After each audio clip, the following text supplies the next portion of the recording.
2022 is now in session.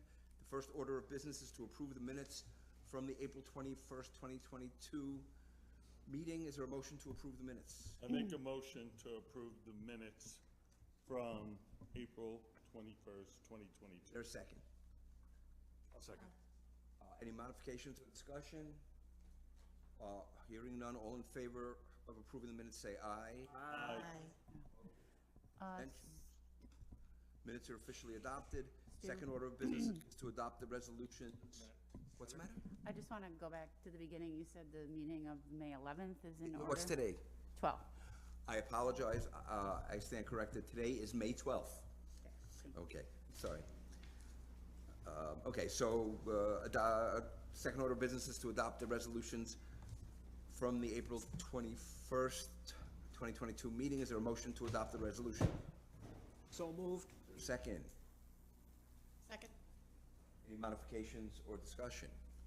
All in favor, say aye. Aye. Aye. Any opposition, any abstentions? The resolutions are officially adopted. The way we work it here is the board will now conduct the public hearings on today's agenda. First, the applicant or the applicant's representative will state the reasons for the requested variance and present any material or documentation which is to be considered regarding the proposal. Next, persons wishing to speak in favor of the proposal will be given the opportunity to address the board. Then persons who wish to speak in opposition will be allowed to address the board. Finally, the applicant or a representative will be given the option to make any closing arguments or comments to the board. Following the public hearings this afternoon, the board may make a decision on each application heard.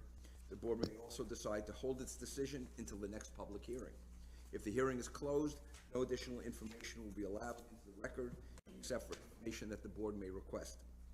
That information will be available for public review at the zoning office in City Hall Commons. Staff will now introduce the first application. V2505, an area variance request to increase the number of dwelling units from 3 to 4 by waiving the minimum lot width and required parking on property situated at 1114 North Salina Street, owned by Cuse Apartments LLC, zoned local business class A, pursuant to Part B, Section 3, Article 2 of the Syracuse zoning rules and regulations as amended. Is the applicant here? Yeah.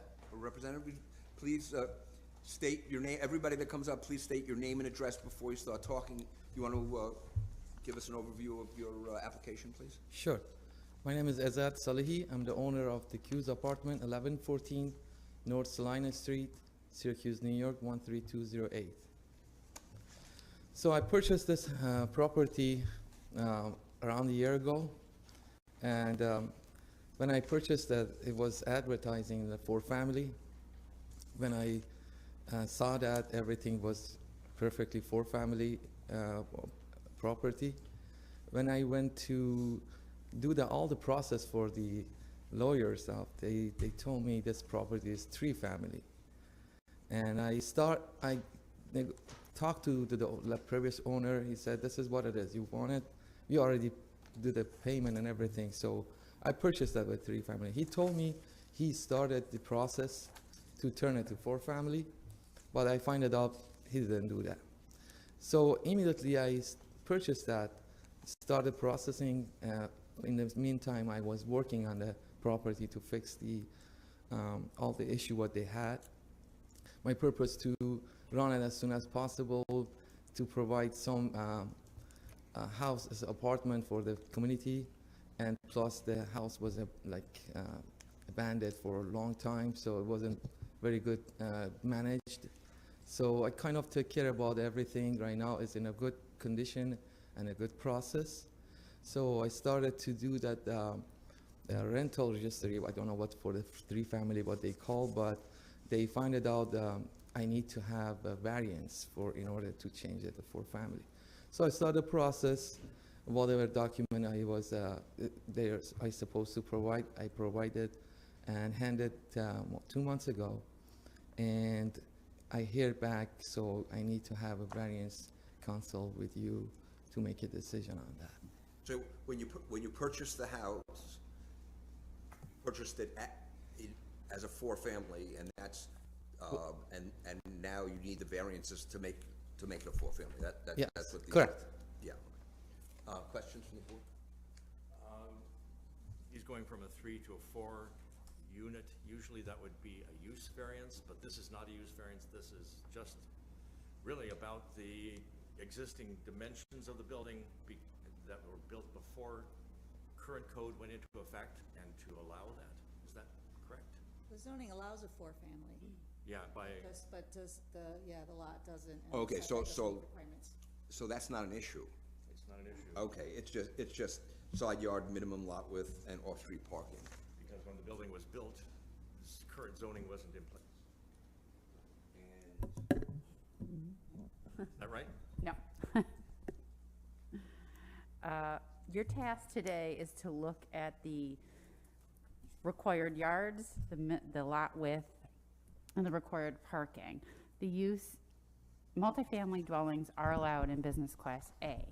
Your task is to see if by waiving these, that use is appropriate. It's not to waive or seek relief from the use of the property, but rather the dimensional requirements and restrictions of this particular lot with respect to how many units are proposed.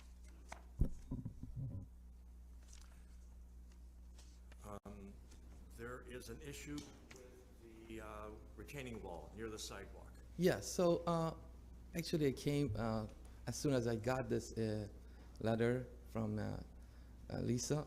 I mentioned to her, she was very helpful and helped me. To be honest with you, I didn't understood the complete what was the issue was, but I took some picture because I did some updated previously, and I'm not sure the person who looked at, he looked at from Google Earth or internet or something, or physically went there, because to be honest with you, I didn't see any issue. I can show the picture after. I looked at it on Google Earth and I could see it was crumbling a bit, but if you have a picture, I'd love to see Sure, it. sure. Do you want to hand it to? Come on. Come on down.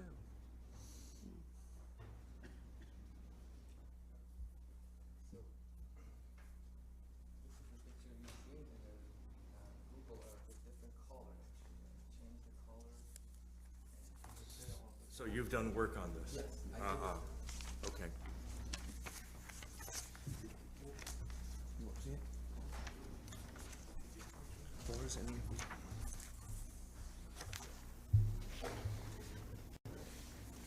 Other questions from the board? Okay, in our packet, there was a list of outstanding violations from last November, like regarding smoke alarms and electrical stuff. Was that taken care of? Yes, it already been there. The smoke alarm wasn't violation, basically wasn't correct number. So I did the common area 1, which is city told me to have to put 2. Basically it was 2, but we didn't rename it, so it wasn't any issue. But anyway, I fixed that. And currently, are people living in, is it rented now or no? Yes, three family living there. 3 units are rented? Yes, Waiting for the variance. exactly. Other questions? Mike? No. Thank you very much. Thank you. Is there anybody here who would like to speak in favor of the application? Is there anybody here who would like to speak against the application? Hearing none, we'll move on to our next case. V 2207, a use variance request to establish a personal service use by waiving the uses permitted on property situated at 2118 East Genesee Street, owned by Casella LLC, zoned residential, Class B1 transitional, pursuant to Part B, Section 1, Article 6 of the City of Syracuse zoning rules and regulations as amended. Is there an applicant here?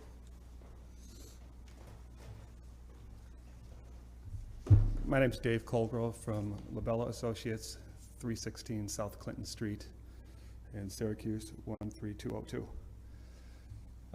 So we are proposing to our client, and also with us is are the representatives from the Lash Factory, the people that are trying to move into the building, as well as the building owner.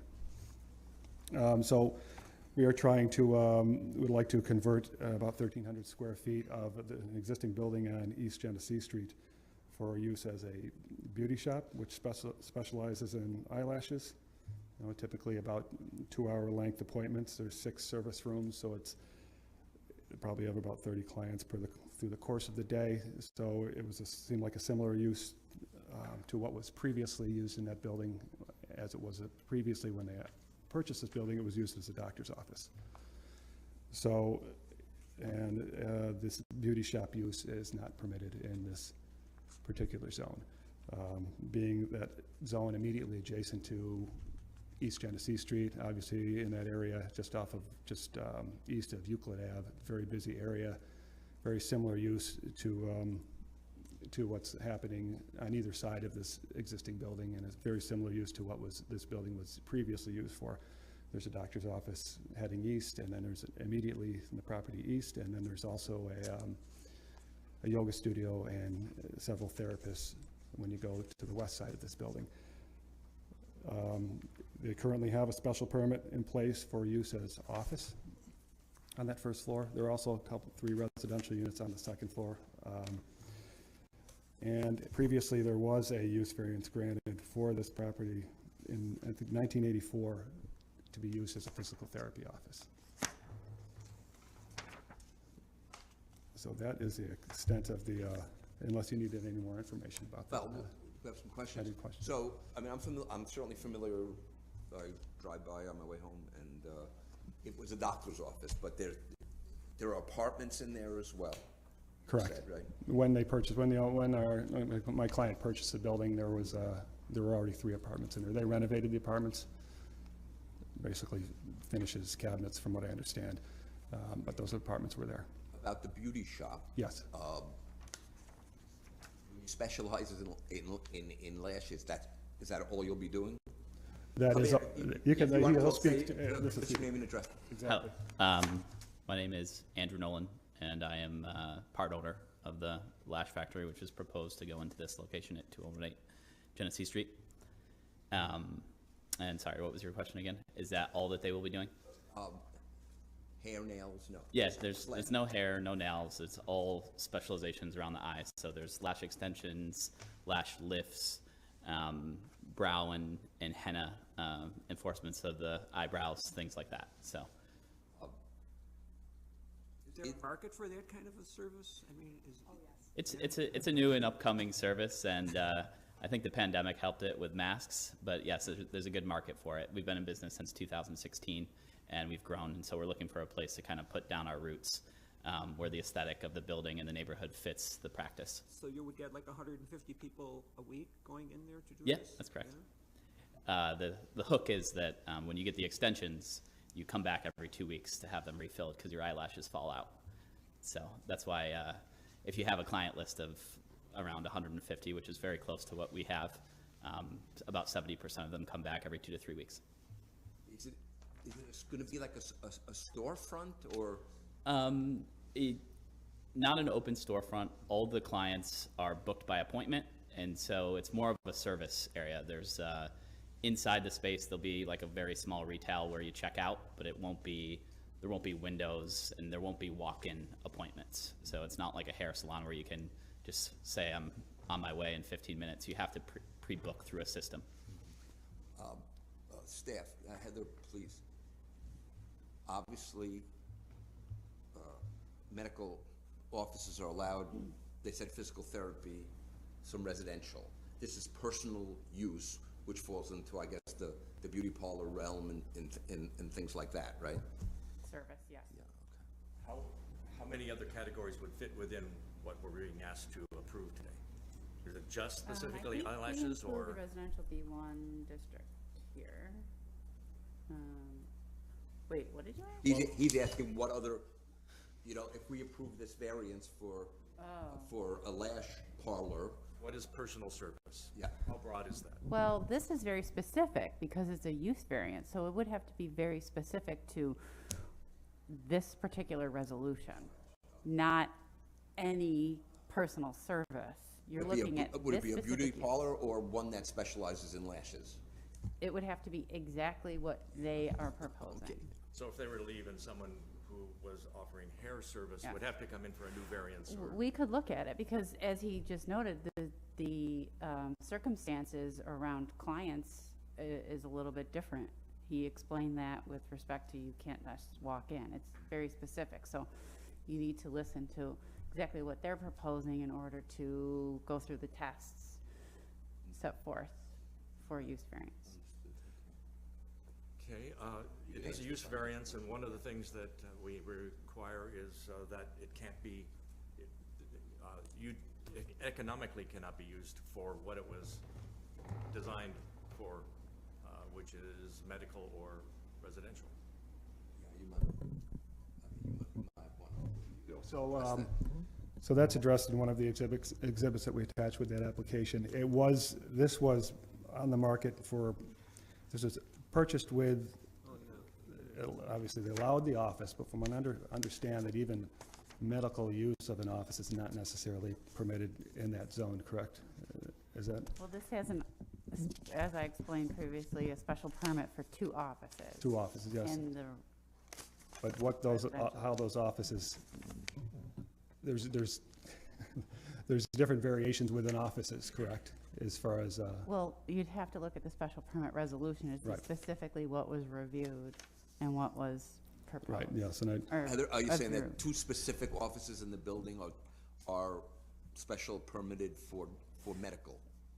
Is that what you're saying? Or- No. No. I'm saying the offices were approved via a special permit by the planning commission and common council previously. One of these spaces, they'd like to convert into this personal service use. Right. Yeah. So, okay, that was my question. Is this space one of those? So this. Yes, one of those. The space that you want, there was a doctor there before. correct, Yeah.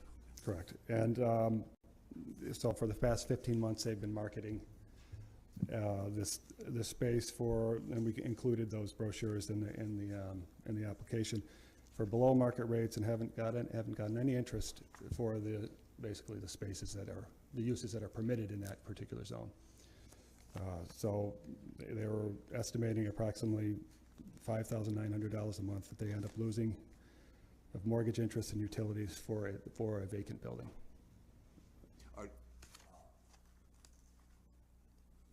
You're not a real estate person, or are you? We can talk to you. You're a real estate person?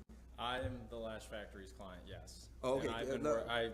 we work Tell with us the your same name company. and your address. If you're standing there, I assume you'll be willing to answer some questions. Definitely. My name's Carmen Emmy. I'm with Acropolis Realty Group. Our address is 115 East Jefferson Street, Suite 300, for what it's worth.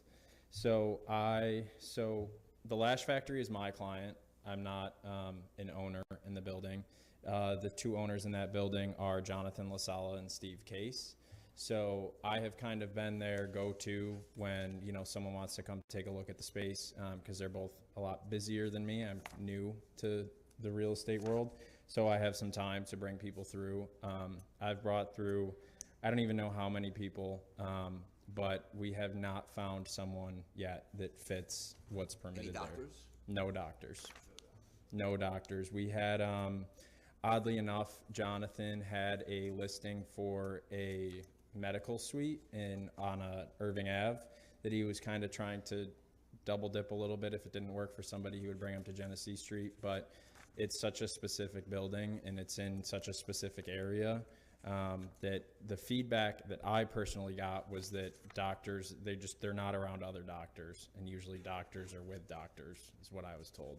So that was the feedback I got. So, no interest, you didn't show to any doctors? No, I could not get any doctors even look at it. So, most likely, anybody who was interested probably would have needed a use variance. I mean, what other kind of businesses did you show it to? We'd brought through a couple other, personal service businesses. We brought a hair salon through. It was too big for what she wanted. We were then going to kind of put a little twist on it and then rent out individual rooms to individual, personal service professionals. That fell through. Other than that, I mean, just a lot. It's been a lot of personal service uses. Like massage Yes, therapy and stuff yeah. like that? We had a physical therapist that was interested in it. We had a massage studio that was interested in it, but obviously those fell through. I believe you could have nothing but residential in that building. Did you consider that option? I'm not sure if they've considered it. I think they wanted to keep kind of the character of the building, and just kind of keep the setup that it had to just keep costs low right now. So I think our first go at it is definitely going to keep trying to get commercial tenants on the first floor. You think you could build apartments on the first floor? Well, I believe zoning would allow it to be nothing but residential. Is that true? Yeah. And because it's a use variance, we need to hear that you've exhausted all options to use it as it's designed to be used. Or show us the numbers that they wouldn't work as apartments, you know, as Okay. Yeah, I mean, that's something I'll have to talk with the owners about. But I just know right now just kind of what they're losing on the space and.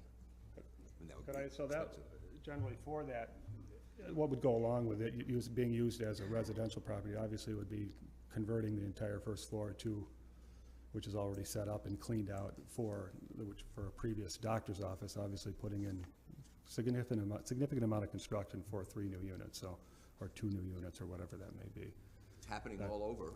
Yeah, that's part of the reason there's not, there's a lot of places to go, that's for sure. And I live in that neighborhood, so I know there's a lot of places, there definitely are a lot of places to go. I'm not sure if being on Genesee Street is always the most desirable place to live, especially on the first floor in that particular area. I know down at the corner, they have a pretty nice apartment that I think they struggle to keep people in. They're trying to sell them as condominiums, I believe, on the corner of Westcott. Yeah, very, very nice project. Have you had any trouble getting people to rent the upper floors? I don't believe they've had any trouble with that. Obviously, it just took a while to get everything complete with just, COVID and supply chain and it all. Is it the same tenants as when the doctor was there, or? No. Oh. No, so they completely gutted. There's 3 apartments upstairs. They are all 2 bedrooms, I believe.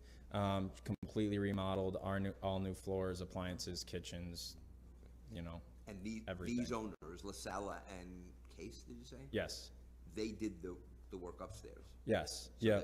Okay, so they have some concept of what it would cost. Per square foot, will you be getting more from this rental on the first floor than you do from the rentals upstairs?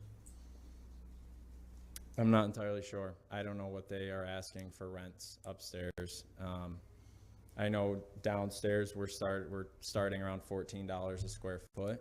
So for what it's worth, that's our asking. Yeah.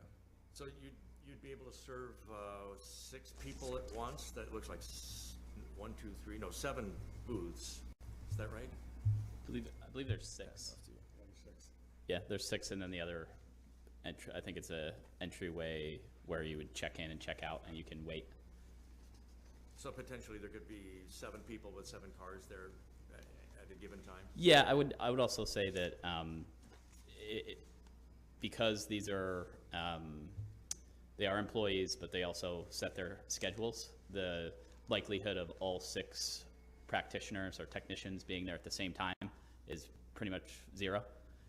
Because it's a second job where they work part-time, some work full-time, and they all have different hour schedules. So Employees or contractors? they are employees. So why so many booths if you'd never have 7 going at once? For the ability to grow, our current location has 3 booths, and they are at capacity for 70 to 80% of the time, to the point where the people that want to work in that same time period, right, the 3 booths are full. So you kind of have to, if your target was to have 4 booths full, you need overflow so that multiple practitioners can flex from one service area to the next. What percentage of the downstairs will they occupy? I believe it's like 40 or. It's less than. And the rest of it remains not rented? Yes. Right. Yep. So you got another 6, you got a lot to go to. Okay. Other questions? Yeah. Let me see. Where's that page? Okay, question for staff, page 76. The driveway and setback, is that all to code? Is the driveway width and the driveway width as it goes into the lot. Is that all proposed? Well, it appears they submitted the same plan from the architect at the time of the special permit, which is a different design professional than Labella. So that was approved in the special permit. And if it's physically established as that, then that would be what was approved. I don't know if it was physically established as that. That would be a code enforcement matter. So it could be that this design was already approved, or it's likely that it was already approved? It is. That's the same site plan as the special permit because it's the same, it's Bob Abbott. They used someone else's plan for the site plan. They're submitting that So plan. That's not an issue for us today. I mean, you could consider if there's some information about traffic or vehicular or pedestrian safety that would from this use that would warrant you thinking about changing the site plan, that certainly is reasonable.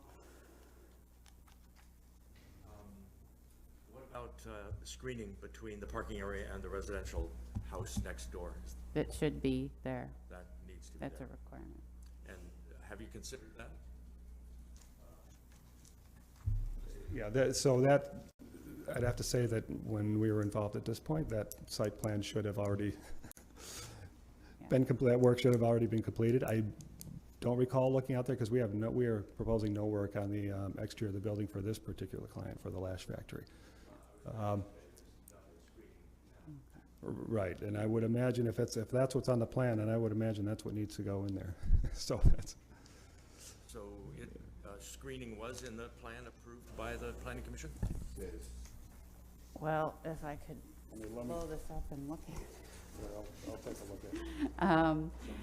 Like I said, if this physical plan has not been implemented, that is a code enforcement matter. That was approved previously. Okay. Is there screening on the plan? I can't tell. It's words, I see plants. It's so tiny, I can't read what it says.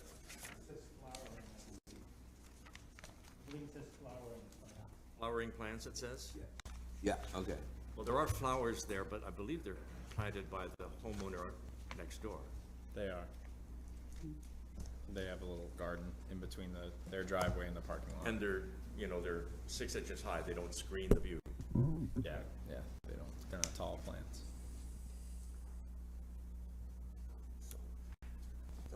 Now, the operating hours, what would they be? 9 a.m. to 9 p.m. Monday through Friday, and then on Saturday, 9 a.m. to 6 p.m., and then on Sunday, we do not operate. Talking to the neighbors, they said when the doctor's office was in there, it was very quiet, few cars, and of course on the weekend, no business at all. Right. So one of the concerns I had was why up till 9? It seems late. It's because of the location. So the majority of our clients are, well, I'll say there's many cohorts, but the top two are medical professionals from the hospitals and Syracuse University students during that time frame. And so because of the proximity to those things, having appointments available after they get out of work is essential. So to close at say 6 or 7 would not work your business model? It would be detrimental to the business model essentially, because we get such high traffic from that regular post 5 p.m. to 9 p.m. 9 to 5 work hours. Packs of people, but their students or doctors don't walk in. It's one person. Yeah, exactly. It's still Yeah. it's not packs of people, but I'm just saying that time frame is like our highest utilization. What's the security during that time frame in the evening? Are people buzzed in? Yeah. So in our current location, and we would bring this, obviously we would update it, but people are buzzed in remotely via a phone app by the person that's either working the desk or the upcoming, if you're a service provider and someone just left, essentially it's a keyless remote boom, you unlock it for the customer that's on the way in. So it should be relatively quiet then? Oh yeah, oh yeah. You It's, know, there's it's a not very, very hordes of quiet. people coming in at one time. Exactly. It's a very quiet service. It requires like a lot of attention to detail, so it's soft spa type music, and that's really the only noise, other than folks chatting with each other. But they're only 6 inches away from each other, so it's a very quiet operation. Yeah, I mean, I've seen a business like this, and it has been very controlled and quiet. That's correct. But you said there's like 4 stations going at one time? Yep. Okay, and those are individual offices? Yeah, it's Or part of the same station? floor plan, but they're in their own rooms, essentially. right. And that's, we designed it, rather than having an open format where you can look in and see people on beds, as you've probably seen at other types of service, we designed the room so that, because it's a intimate kind of safety thing, where if you're have your eyes closed and you're in close proximity, you feel safer if you're inside of a room. Other questions?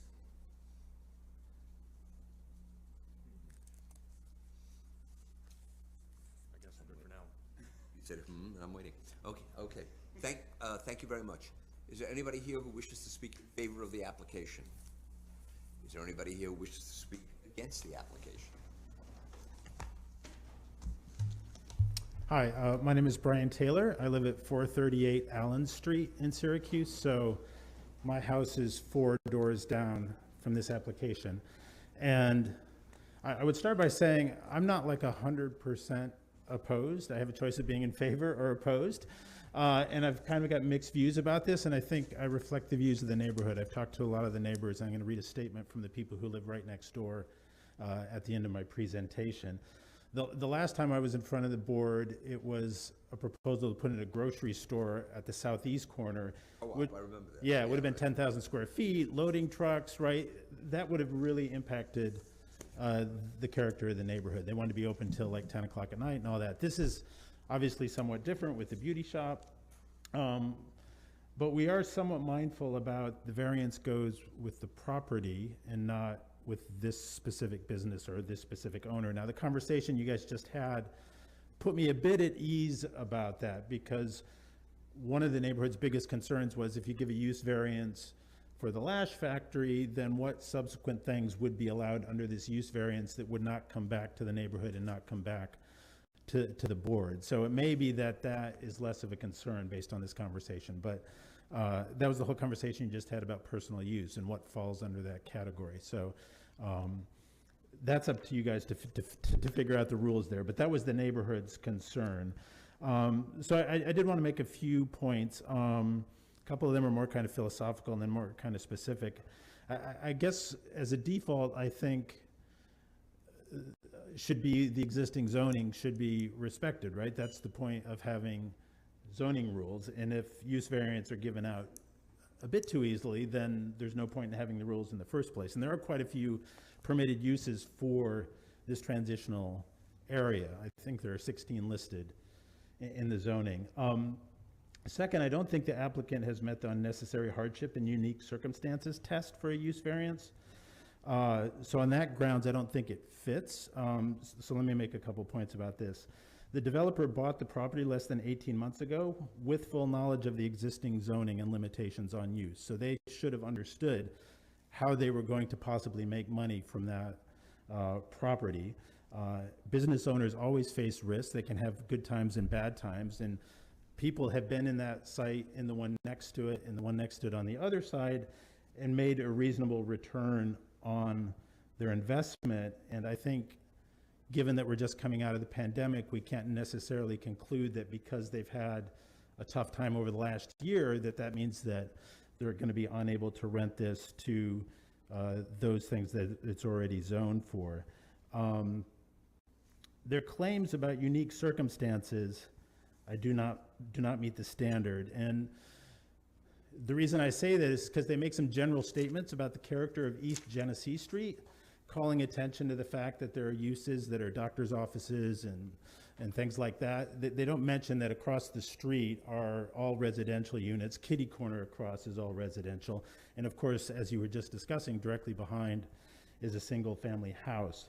But I looked up what it says about unique circumstances in a publication that the Board of Zoning Appeals provides.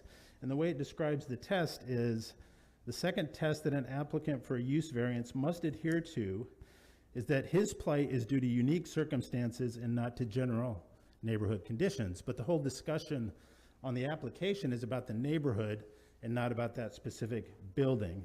And it cites a court case. There must at least be proof that a particular property suffers a singular disadvantage through the operation of a zoning regulation before a variance can be allowed on the ground of unnecessary hardship. And I don't think, at least in the application that they presented to you, that they have made the case that there's a unique circumstance to that specific property, as opposed to making a general case about the nature of East Genesee Street. Now, having said that, that was more on the negative side, right?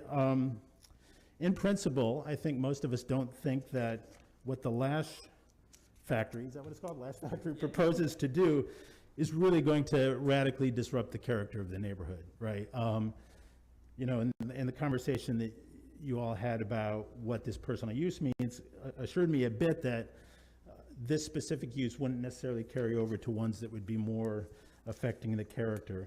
But given that the property is adjacent to single-family housing, I think it would be reasonable to restrict the evening hours and not go as late as 9 o'clock, because going as late as 9 may imply there are personnel there until 9:30, 10, you know, closing up and that kind of thing. So 5 nights a week, you know, that would change, I think, a bit the neighborhood. And so I have a letter from the people who live in the house just adjacent, which is 416 Allen.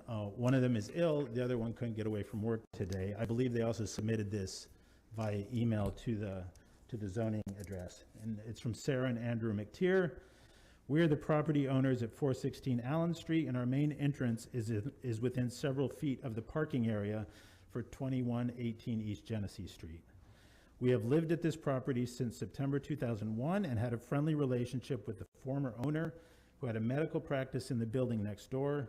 There was very little traffic or noise in the parking area, and the practice kept daytime hours.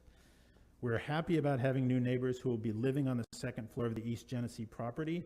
And parenthetically, I would say, I'm not sure that there are current tenants in there. Are there current tenants in there? I think there's a couple lined up. I think they're waiting to tie up a couple more. Okay. Yeah. Okay, it hasn't been noticeable, at least, if there are people on the second floor at this point. We have the following concerns about the zoning change being proposed for the business on the first floor. First, business hours that last until 9 p.m. several days a week are late for a residential area. A closing time of 6 or 7 is more in keeping with the life of a neighborhood. Second, the plans show 6 rooms for clients. Given that there is no buffer or fencing between the properties, we wonder how many clients might be expected to have appointments at the same time, and if the business will cause a significant increase in traffic and noise in the parking lot and in the neighborhood. Third, we are also concerned that a change in the zoning for the property might open the door to a different use in the future that is less favorable for a neighborhood setting. Though we will experience the greatest impact as the closest neighbors to the East Genesee property, many of our Allen Street neighbors understand that changes at the end of the block could have ripple effects for the entire block and beyond. We respectfully ask the board to consider what is best to preserve the character, beauty, and quality of life that we all enjoy in our historic part of Syracuse. Thank you. Thank you. The applicant has an opportunity to respond if you like. Are there others? Oh, is there anybody else who wants to speak against the application? I'm sorry. I didn't see anybody move when I did it. Okay. Stu, could we ask questions here of the?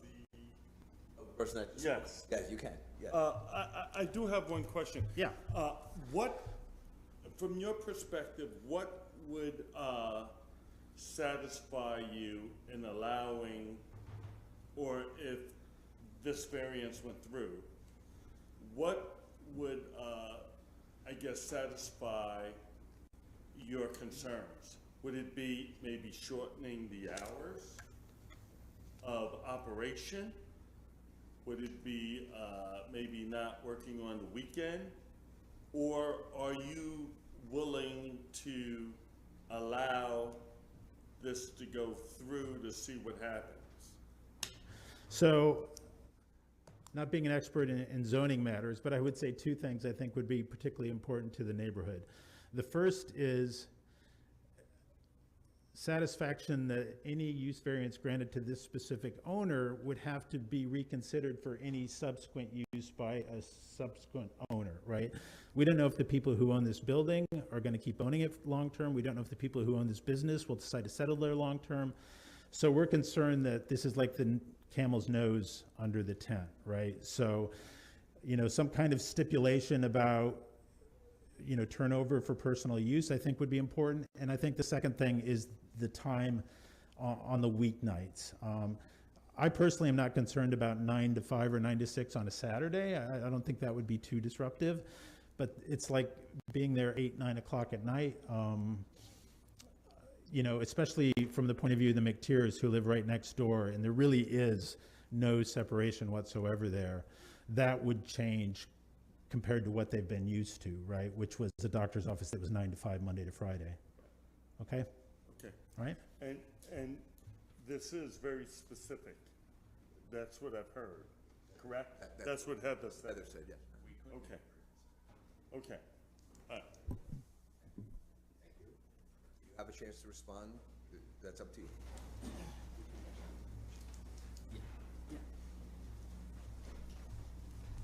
Yeah, I'll just say, I think we would be willing to kind of look at our reports by hour and reduce from 9 o'clock.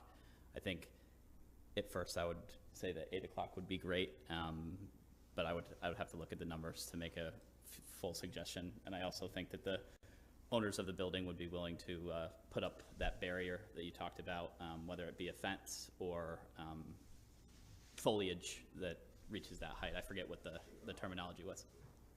Can I ask, how long would the lease be? I'm assuming you're going to be leased. Obviously we were waiting for all this before we sign it, but the initial discussion was 5 years. Can I ask another, and Stuart, this question's out of line, just tell me it's out of line. Because I used to live right on that corner. I lived in the 300 block of Allen, and I lived in 2201 East Genesee Street, which was right across the street. But if possible, maybe could they make the hours seasonal? For example, in the summertime, when it gets darker or later, for safety purposes, they could have longer hours, and then in the winter, maybe shorten those hours somewhat. Is that a reasonable? I believe we could specify that. We'd have to ask them if that works for them. Yeah, no doubt. And that's why I just wanted to propose the question first to see if that's something. Yeah, I think that's on the table, and that's general, like our operating flow. I mean, it does have 6 rooms. I would highly doubt that all 6 technicians would be there till 9 o'clock at night every night. We're talking about 2 or 3 because these people have different schedules. I said most of it, as I said, currently 75% of the staff members are part-time workers. So it's not that all 12 people will be there until the last hour. They funnel out.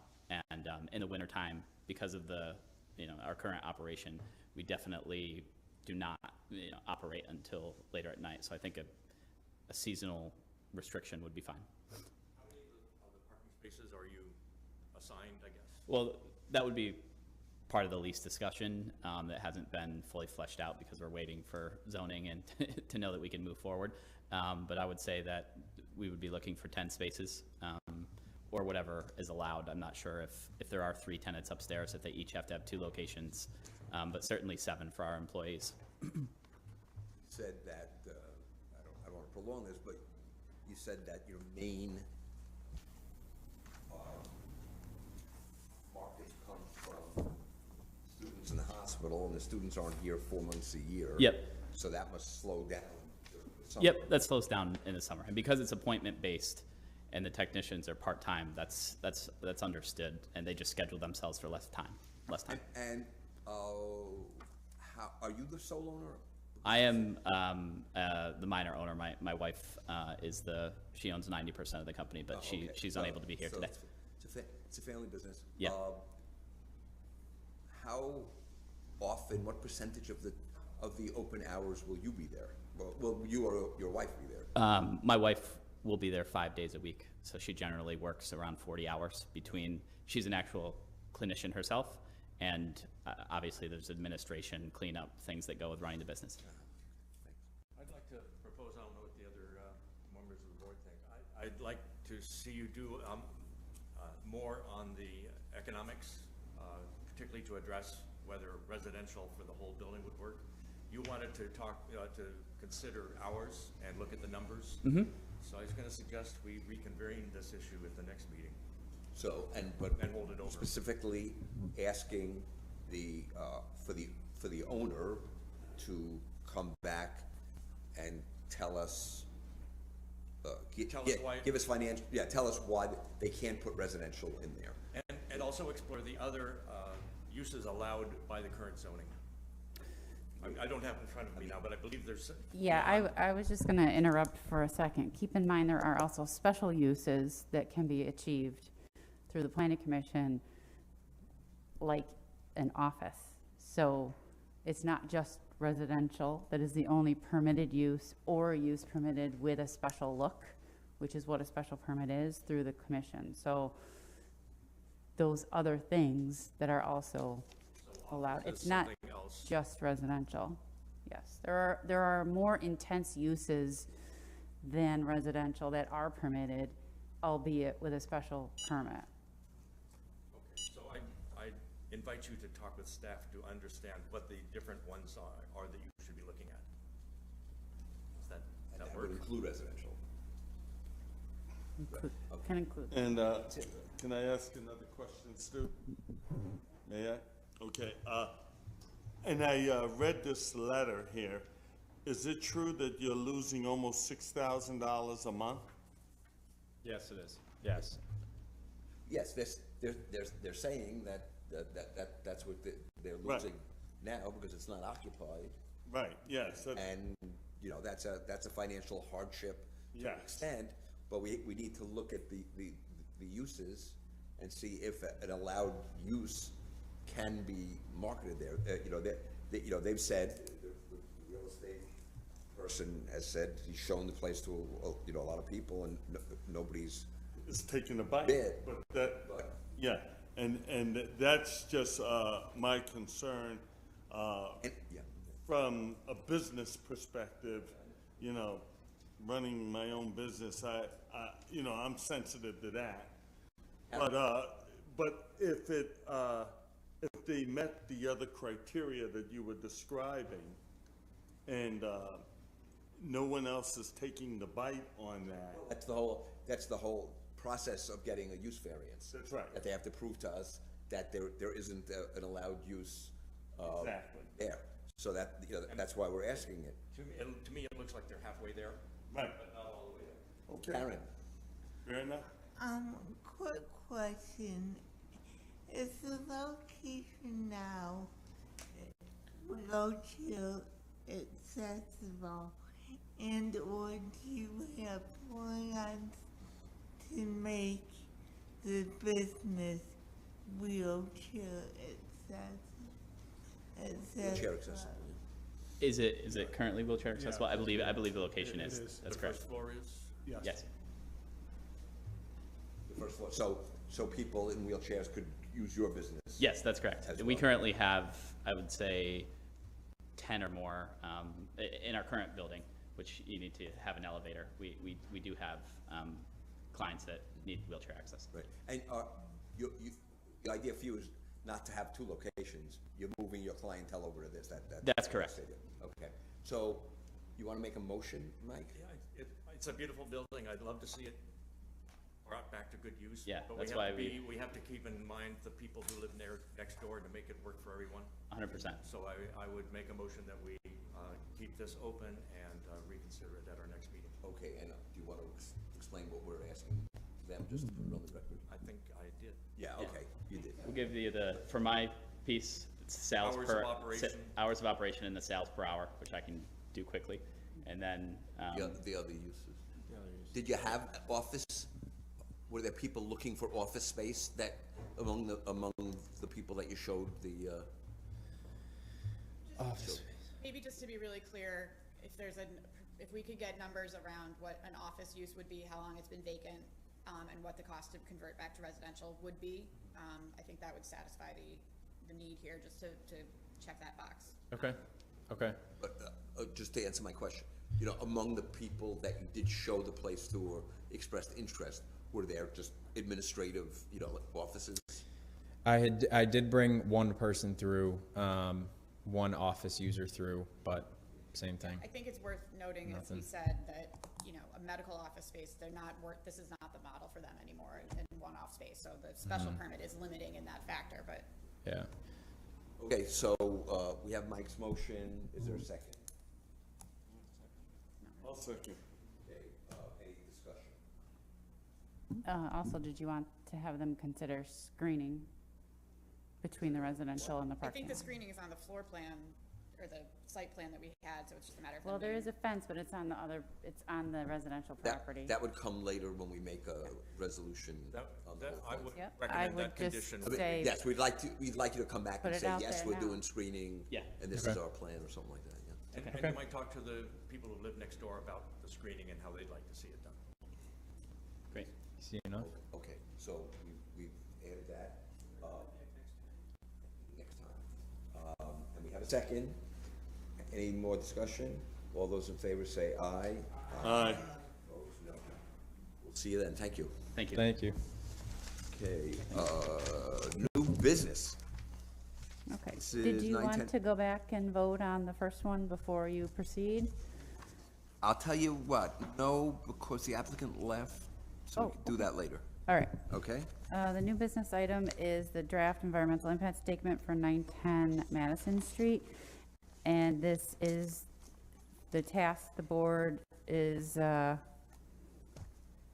tasked with, is to determine completeness of that draft environmental impact statement. And Brody Smith is here, counsel to assist the board with respect to seeker. And I'm going to let him explain everything you need to know from here. Can I just ask something as we start? We have a letter from the public here, but we're not, there'll be public comment after when we get this. That's right. Consider that today. No. So, the board may always consider any correspondence you get. Oh, okay. So you may read it, and you may think about it, but it wasn't submitted as part of a formal public comment period, but that's okay. You can read it if you did, and you can consider it. So what's before you is, in this project, you issued a positive declaration. That positive declaration meant that it required the preparation of an environmental impact statement. The first step in the environmental impact statement was to prepare a scoping document, which was this board telling the applicant what you wanted to have covered in the environmental impact statement. We got through that step. The applicant then submitted the environmental impact statement in draft form to this board, and the board, before it takes any further steps, has to make a determination at this meeting whether or not it believes that draft environmental impact statement that was submitted by the applicant is complete in terms of scope, right? So the language from the regulation asks you to determine that the draft EIS is adequate with respect to scope and content for the purpose of commencing public review and meets the requirements of the scope.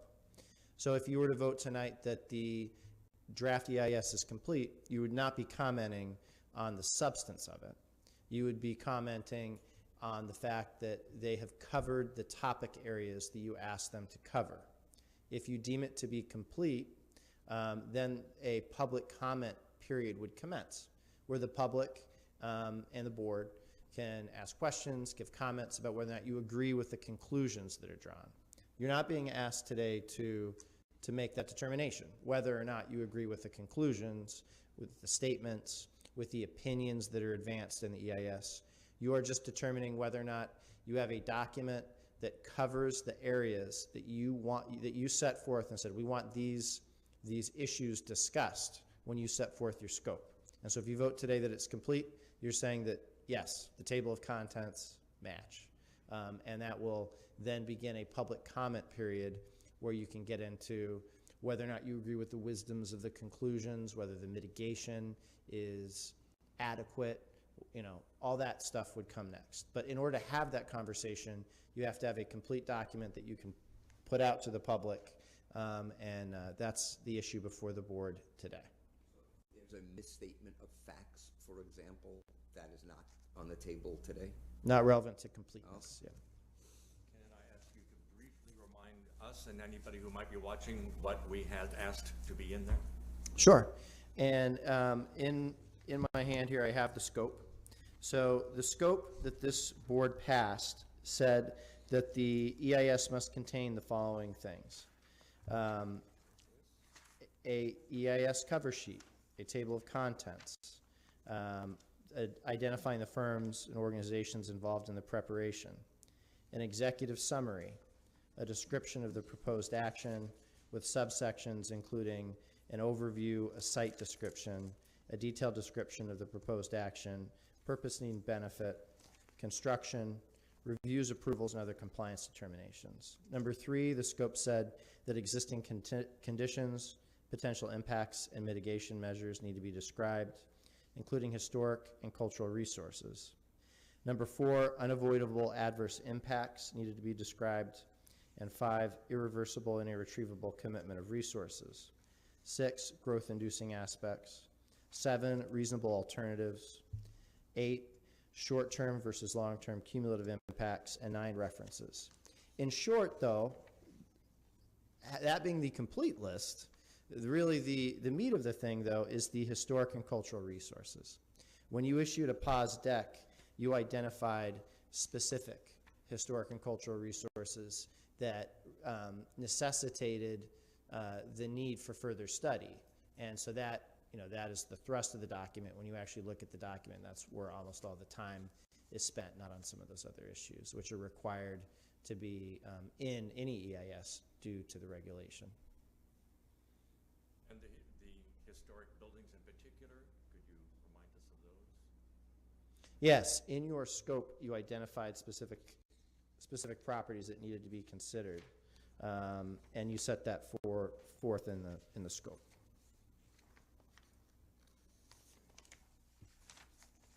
So, if I may approach. Yep. I prepared a draft resolution. If you decided you wanted to go forward and declare it complete today, this is just a one-pager. It describes the relevant dates with the different procedural steps that have occurred so far, and you know, you could adopt this resolution if you so choose in declaring it complete. And I cut and pasted the language from the regulation in your therefore clause. So you have a very simple one-sentence therefore clause saying that it's complete and suitable for commencing public review and meets the requirements of the scope. I should ask for any discussion now. Say again? Should I ask for discussion among the board? If the board wants to, I mean, your choices are to declare it complete or to not. If it's not complete, that, you know, someone could make a motion saying that it's not complete. Motion second, discussion, or if you want to try, Okay, this we is need a motion drafted first. as if it is We need a complete. motion. Yeah, motion Is that second. correct? It says that whereas the board approved the final scope on October 7, is that a misprint or is that Yeah, Say it again? should say 21, not 22. second from the bottom, second from the bottom line, whereas? Oh, it should be 21. Yes, that's a mistake. Yep. Okay. So, okay, I'm just gonna, is there a motion? Make the motion. I will second. And what's the motion? Ask the Oh, the motion, that's made here. Yes. Gotcha, okay. So, The correction. motion is to move it on, we'll correct the date. Okay, any discussion? I would, well, I should not, you, go ahead, please. No, I don't think we need to do rationale. We're approving the resolution as presented to us with the correction of the date that the document that we have received is complete. Okay, yeah, I mean, That's I adequate. reviewed it, it's thorough. Yes. Yep. Okay, I'll call the question then. All those in favor of moving this, say aye. Aye. Oh, okay. Hang on one second. Opposed? Abstentions? Okay, so there's two things that we also need to discuss on this. I want to discuss the schedule going forward, whether or not you're going to have a hearing or not, and then also whatever Heather had something that she wanted to raise too. Yeah, well, I had two questions, one for you. Yep. Well, two for you. So typically, the board doesn't get handed a resolution and then adopt it. And I feel like we only made one motion for both accepting completeness and adoption. Should we separate those two? All we did was completeness. Okay, Yeah, yeah. so we have not adopted this because it Well, needs, it's a the typo. resolution, this is a codification of the resolution instead of it coming secondary. We got it in advance. So This motion, this is the motion. this is just the motion. This is the motion to say that it's complete. That's Oh, all this is okay. intended to be. So they Yeah. have made a motion that the seeker is. That the EIS is complete. The EIS. Yeah. So. But not yet adopted. No, and that's not today. That's not today. So the other issue I think you ought to discuss is if you do nothing, there will be a 30-day comment period and no public hearing. At the last meeting, you discussed whether or not you wanted to also have a public hearing. If you want to have a public hearing, you should decide that. Define want. Just kidding. And Yeah. within 30 days. Well, you should decide that. I mean, Yeah. We have So- to, we have to decide whether we're gonna have public comments or a hearing. Yeah, You know. so if you decide to do nothing, the default is just a comment period that will last 30 days from the day that the EIS, from now, from the, our declaration that it's complete. If you decide to have a public hearing because you believe there is public interest in the project sufficient to justify that, then the format will be, we'll need to publish notice of the hearing 14 days before the hearing. So we need to build in enough time. We can't say we want to have the hearing next week because we'll need to get it in the papers and stuff. And then you will have to accept comments, written comments, for 10 days after the close of the hearing. If you decide to have a hearing, you're required to complete that process within 60 days of now. Can I ask a question? Brody, so if we decide that there's no public hearing, they have 30 days to comment, correct? Right. That's anyone, that's the public or? Anybody. Okay, fine. So after the 30 days of people making comments, at that point in time, if a public hearing needs to be held, is a decision made based on the comment period? I gathered that it's one or the other. Okay. Either we say there's a hearing or there's a comment. Yeah, you should decide today whether or not you want to have a hearing. Yeah. Understood. Yep. Okay, but if. We won't have a hearing if we say there's, it's only gonna I be. think he gets that part. Okay, so then what's your point? So, He thinks but what my, happens after that. my question would be then, once we have all of the comments, 30-day period's over, what do we do with those Okay, comments? that's a good Okay, question. so the next step then would be, the board could accept the DEIS, and the next step would be for the applicant to respond to those comments and provide us with a final EIS. So what the applicant would do is they take those comments and they respond to them, and if they desire to, they could make adjustments based on those comments to the draft EIS and submit a final for the board's consideration. And I think it's obvious, but we would be reviewing the comments and looking to see what the applicant does with them as well. Yeah, and you'll comment too. Yeah, you can provide feedback to the applicant as well. Yeah. Okay, so we have a choice. Yeah. There are potentially two hearings, one for the DEIS and one after all of this is done. Oh, And variances. we're voting on whether to approve it or not. Do we want to have two hearings? No, I don't know.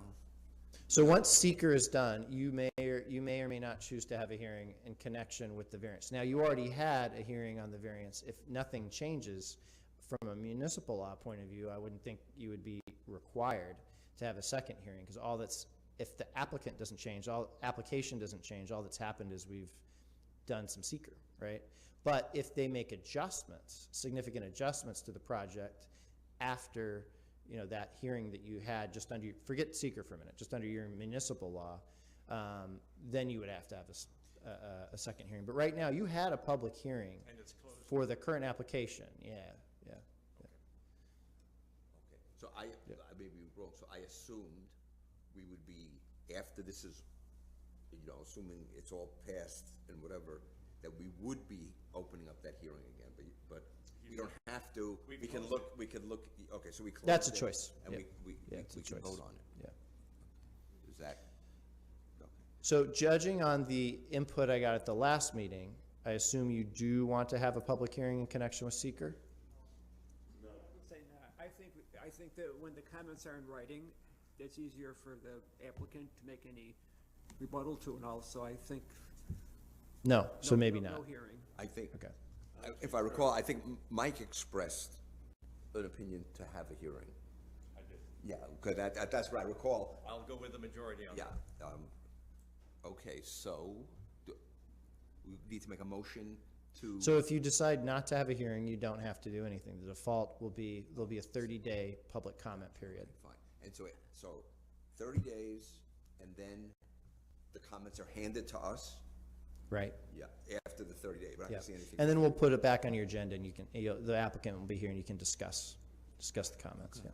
Okay, It's a matter of scheduling. When is our June, after the 30-day ends, when would we be first considering this? You might have to have a special meeting. So I guess that's the question. I don't know. Is there, we have a meeting like June 23rd-ish? I'm not spending my birthday doing this. I don't know that you need to schedule a special meeting. I mean, unless you just don't want to clog the agenda with just too many things. Because when the 30 days runs out, we have to meet within 30 days, correct? Right. We're not gonna meet within 30 days in 2 cycles. So, June 2nd is our next meeting, and then June 23rd, that's over 30 days from today. No. So there'll be 30 days for public comment. And then we should meet, the next meeting, we should discuss it. Yeah. Do we have to I'm just vote kidding. on it within a certain time period after the 30 days is up? I mean, Yeah, it's a 60-day maximum. Yeah. Yeah. 60 days after the 30 days are up? Or No. 60 days from today? Right. Yeah. A lot of people going on vacation. And once again, just to ask, the whole board has been put back into this process, even the variance vote, Heather? yeah. Not unless you have another hearing with everyone there, or Oh, no. Okay. if, and I'll let Brody correct me, there were only so many of you at the first hearing, 4, which 5. if you recall, was via WebEx.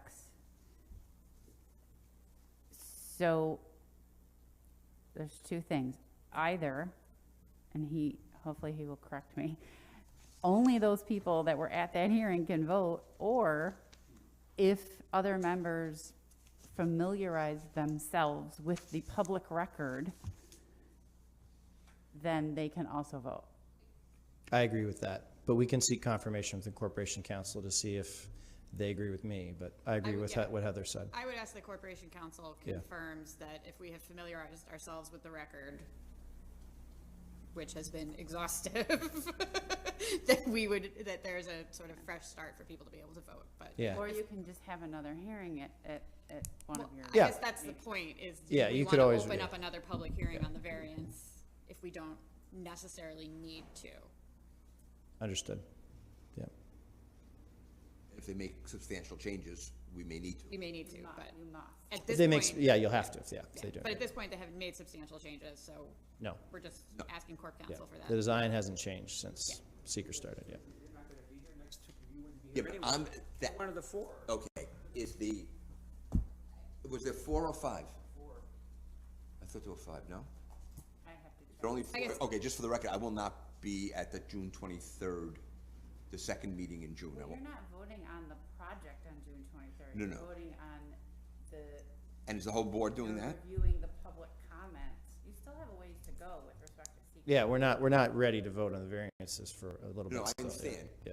But voting on this, It's not gonna preclude you from voting, you're asking if it's precluding you from voting on the variance down the road. no, I'm not. Does the whole board get to vote on this, or just the 4 people? Whoever- Adopting the whoever's here. DEIS. Oh, it's ever here now, okay, so it's 6 of us, Yeah. okay. Yeah. We read it. You all have a copy of it, including. the Understood, person- okay, yeah, I'm just making sure, I understand, because, So when might the vote on the variance be? What date might I that? cannot speculate that at all. Yeah, because what's going to happen is once you close the public comment period on the draft environmental impact statement, and provide your input to the applicant then has as much time as they need. They're not on a clock to submit a final EIS. And the reason for that is depending on the scale of a project. Sometimes you need a long time to do that, How sometimes will not. this be made available to the public? So we will publish a notice in the environmental notice bulletin, which is a part of the DEC website. And then we'll publish in your normal notices in the local news. Will there be an online PDF available of this? I'd have to defer to staff on whether that's possible. it's very significant to review, so either you're gonna have to have these, or online, or both. In the olden days, they would be available on a table for somebody to come in and We read. have that, yeah, so we have that also. We'll have both options. Same thing that we do with. We good? So it'll Good. So it'll be online and people would have the opportunity. Online, and people can come in and look at a paper copy. Terrific. Yep, I don't want people to accuse us of not making it available. of course. Yep. Absolutely, okay. Okay, thank you. Very, very much. My pleasure. There's one authorization for next time, V20, we didn't, No, there oh, we haven't voted yet? Look. are it's been- 5. And look, Yep. we've got some new ones too. Oh, look. You're looking at the old one, here's the new one. Yep, the new so, Okay, we have to go back to the case stuff. yeah, you have to vote on the case. Do you want to do that first, or the authorization? It's all very, now let's go back to, V2205, North Salina Street. Increase occupancy from 3 to 4 dwelling units. Is there a motion?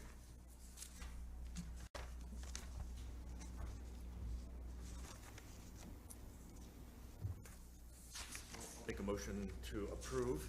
Let me see if I can find the, On page 3. will there be a change to the neighborhood character? Sorry?